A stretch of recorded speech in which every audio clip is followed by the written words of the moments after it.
Hai semuanya, kali ini aku bakalan bikin tutorial cara membuat miniatur kandang ayam beserta dengan rangkaian listrik paralelnya. Alat dan bahan-bahan yang diperlukan adalah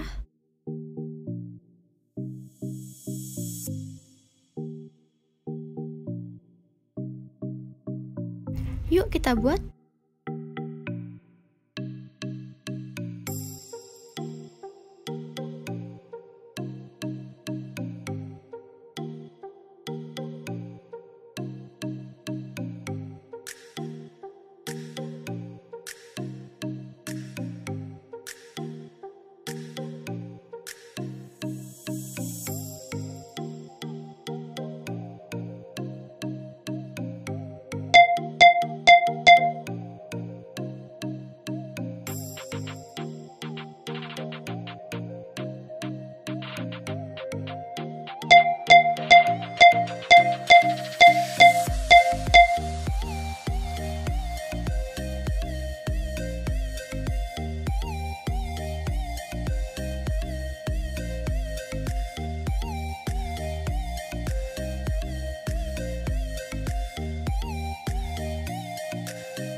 Ini dia hasilnya.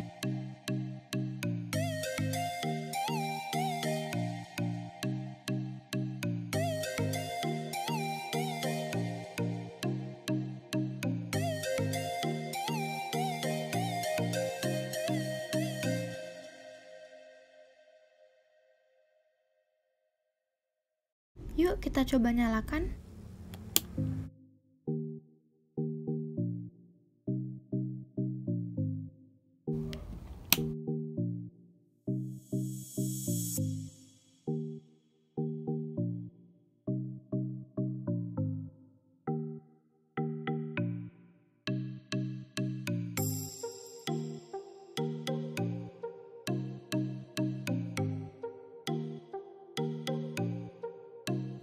Terima kasih sudah menonton video Ayah, semoga bermanfaat dan jangan lupa like, subscribe, dan komen video apa selanjutnya yang harus Ayah bikin.